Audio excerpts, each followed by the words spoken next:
Hello everyone. Today we will continue the third chapter of Standard 9 Laws of Motion. Today we will learn the second law of motion. To understand the second law of motion, we first discuss about the linear momentum. Linear momentum is denoted by a small letter p. In our common experience, that if two bodies of different masses are moving with same velocity, and they are brought to rest in same time, then obviously force needed to stop the heavier body is more than that for lighter body. Similarly, if two bodies of same masses are moving with different velocities, then to stop them in same time, force needed for a faster moving body is more than that of slower moving body. Okay, thus the force needed to stop a moving body in a definite time depends both on the mass of the body and its velocity. Actually, the force needed to stop a moving body in a given time depends upon the product of mass and velocity, and this product of mass and velocity is known as a linear momentum.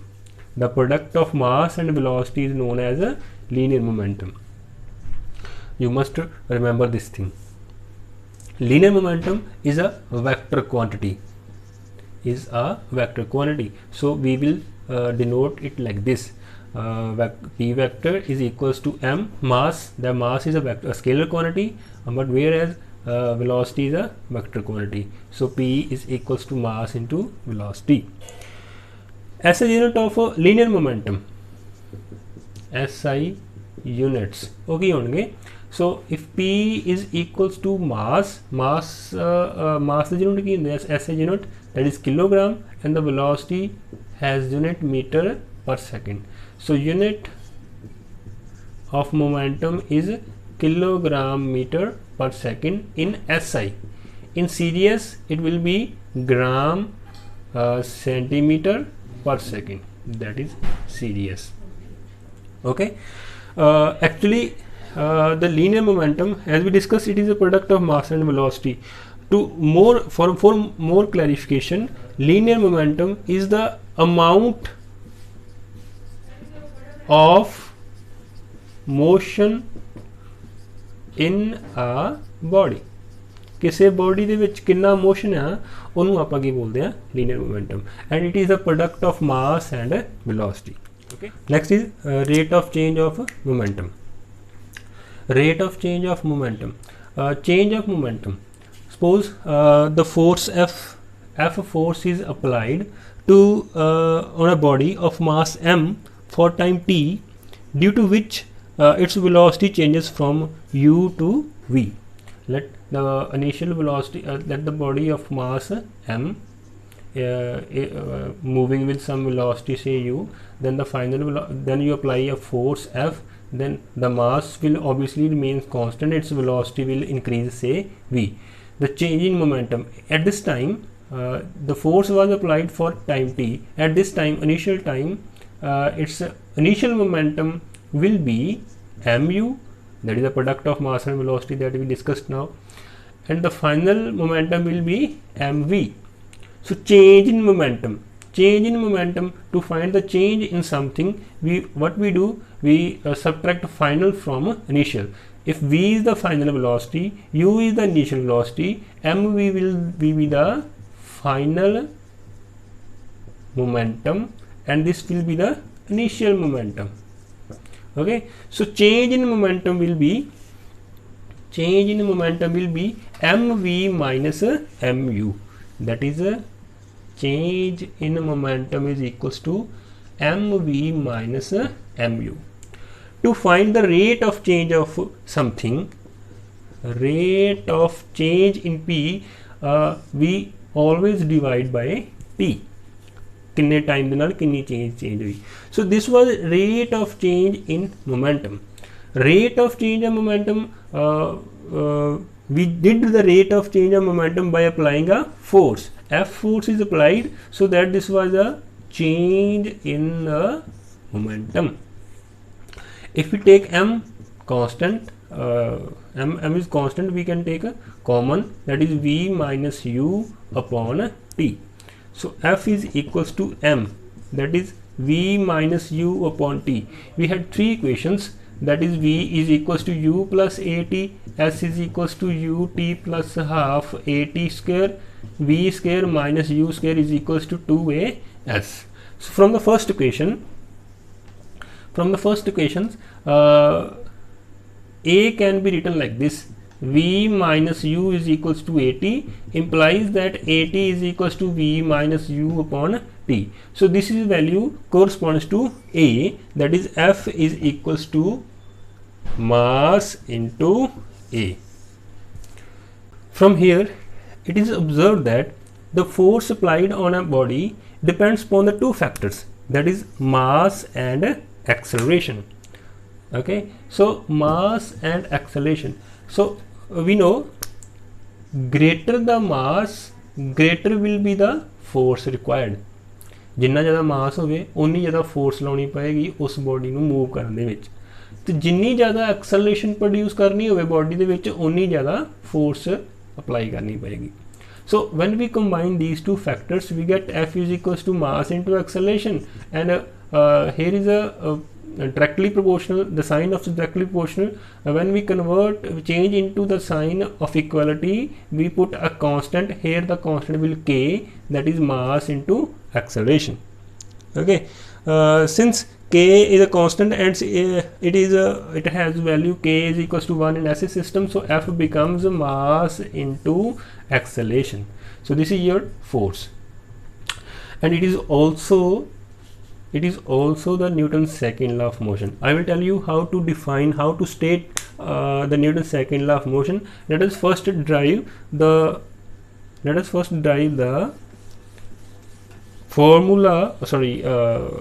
units for force. We know force, we have derived force is equals to mass into acceleration.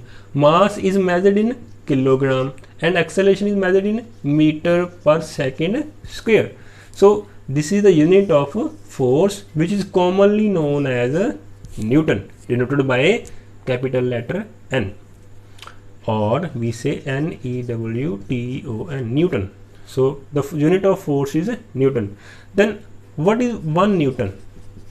1 Newton is, if we have a 1 kilogram mass and we want to produce a 1 meter per second square acceleration in it, then the force required to apply on the body is 1 Newton. अगर 1 kilogram mass की कोई body है तो ਉਹਦੇ ਵਿੱਚ ਆਪਾਂ 1 metre पर second square acceleration produce करना चाहते हैं, the force needed will be 1 Newton, that is called 1 Newton. In serious it is gram into centimeter per second square, which is called dyne, D-Y-N-E, dyne. Okay, so there is a relation, a very important relation in Newton and dyne. 1 Newton is equals to 10 raised to power 5 dyne. Remember this thing, very important. You will need this relation till you study physics in your life. Okay, so 1 Newton is equals to 10 raised to power 5 dynes. You can derive this relation from here. Try to derive the relation, that is 1 Newton is 10 raised to power 5 dynes, and let me know.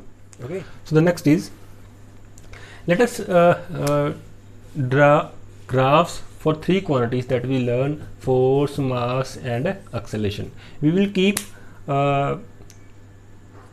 one out of three quantity constant and draw the graph between other two quantities. Let us draw them. In the first case, we have force on x-axis and acceleration is on y-axis, and the mass is constant. If a body has constant mass, the acceleration produced will be directly proportional to the force, as we discussed. मतलब जिन्नी ज़्यादा तेजी नाल किसी body ਨੂੰ move कराना होवे ना, जिन्नी एक्सेलरेशन ਉਹਦੇ ਵਿੱਚ प्रोड्यूस करनी होवे उन्नी ज़्यादा फोर्स लाउनी पएगी जेकर ਉਹਦਾ मास कांस्टेंट है. सो ਇਹਦਾ ग्राफ ਸਾਡੇ ਕੋਲ ਇਸ ਤਰ੍ਹਾਂ ਦਾ ਬਣ ਜਾਏਗਾ. Okay, in the next graph, acceleration is constant. So here force is on y-axis and mass is on x-axis. जिन्ना किसी बॉडी ਦੇ ਵਿੱਚ मास ਹੋਵੇ, अगर एक्सेलरेशन कांस्टेंट रखनी है, जिन्ना मास होवे उन्नी ज़्यादा की है सानू फोर्स लाउनी पएगी उस दे विच. सो साडा ग्राफ ਇਹਦਾ ਵੀ ਇਸ ਤਰ੍ਹਾਂ ਦਾ ਬਣ ਜਾਂਦਾ. सो जे मास इन्ना है फोर्स इन्नी है, मास इन्ना है फोर्स इन्नी, so with increase in mass force is increase. Next is अगर किसी बॉडी का मास घट है वो उन्नी ही तेजी नाल मूव करेगी, जिन्नी को बॉडी भारी होएगी उन्नी उसकी एक्सेलेरेशन घट होएगी अगर फोर्स कॉन्स्टेंट लग रही है। So lesser the mass larger will be acceleration, greater the mass lesser will be the acceleration. So इसका ग्राफ साडे कोल कुछ इस तरह का आ जाता। Understand, if we increase the mass acceleration will be less, if we decrease the mass acceleration will be greater. I hope you got that. So from here that we derived from here, force is directly proportional to acceleration, force is directly proportional to mass. So here force is directly proportional to mass into acceleration. Okay, if force is directly proportional to mass and acceleration, force is directly proportional to mass and acceleration. So here we will apply a constant k that we discussed earlier, mass into acceleration. So force in SI system k is 1, so mass into acceleration. Understand? So here is the Newton's second law, that is the rate of change of momentum is directly proportional to the applied force.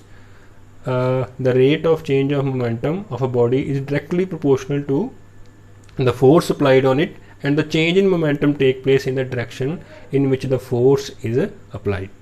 Okay, so you have to remember this statement as it is, and whenever is asked in your exam you have to write. Understand? Let me give you some example to understand the second law of motion. So first example is catching a ball. When a cricketer catches the ball, he withdraws his hand along with the ball. ਜਦੋਂ ਬੋਲ ਨੂੰ catch ਕਰਦੇ ਨੇ cricketer ਉਹ ਕੀ ਕਰਦੇ ਆ, ਆਪਣੇ ਹੱਥਾਂ ਨੂੰ ਬੋਲ ਦੇ ਨਾਲ ਹੀ ਖਿੱਚ ਲੈਂਦੇ ਆ, because we know force is directly proportional to dp upon dt, that is rate of change of momentum. अगर ये बॉल आ रही है, it has mass m and velocity say u.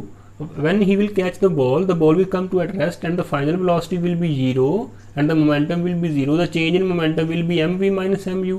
So the equal force will be required, that is change in momentum is directly proportional to applied force. This also denotes the rate change of momentum, that is dp upon dt. Now greater the time taken by the bowler while catching the ball, lesser the force will be required by him to catch. Understand?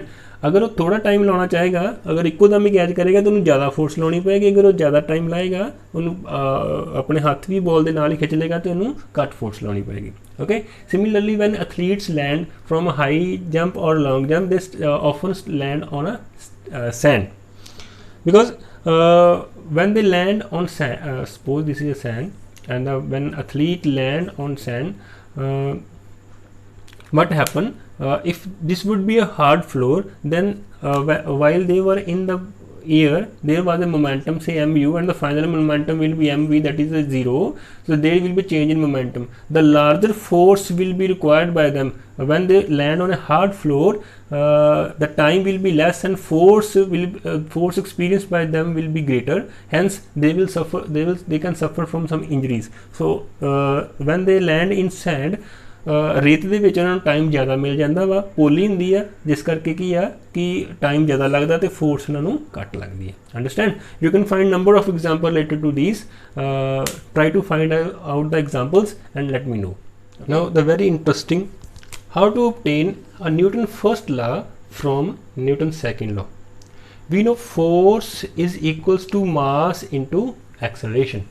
This is the Newton's second law and we are going to obtain the first law from it. The first law is everybody continues in the state of rest or uniform motion unless experienced or unless compelled by some external force on it. Okay, मतलब जिन्ना chair कोई body rest च रहेगी या motion च रहेगी, जिन्ना chair उन्हां च कोई फोर्स एक्सटर्नल फोर्स नहीं अप्लाई की जाती. आपां ये चीज़ ड्राइव करनी आ इहदे तो, that is force is equals to mass into acceleration. Let if the external force is 0, it means that mass into acceleration will be 0. The product of two quantities is 0, that is x into y is 0. Then it means that either from x or y one should be 0.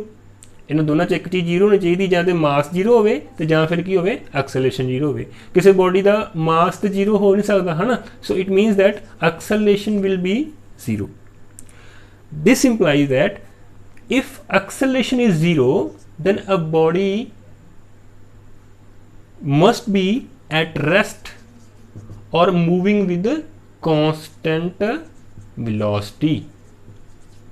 ਇਹਦਾ ਮਤਲਬ ਇਹ ਹੋਏਗਾ ਅਗਰ external force 0 ਆ ਤੇ ਜੇ body rest 'ਚ ਆ ਤੇ ਜਾਂ ਤੇ ਬੋਡੀ ਕੀ ਆ ਕੌਨਸਟੈਂਟ ਮੋਸ਼ਨ ਦੇ ਨਾਲ ਮੂਵ ਕਰਦੀ, ਕੌਨਸਟੈਂਟ ਵੈਲੋਸਿਟੀ ਦੇ ਨਾਲ ਇੱਕੋ ਹੀ ਡਾਇਰੈਕਸ਼ਨ ਦੇ ਵਿੱਚ ਇੱਕੋ ਹੀ velocity ਦੇ ਨਾਲ ਮੂਵ ਕਰੀ ਜਾਂਦੀ ਹੈ. So it means that if the external force is 0, a body is at rest or in uniform motion. This is the first law actually.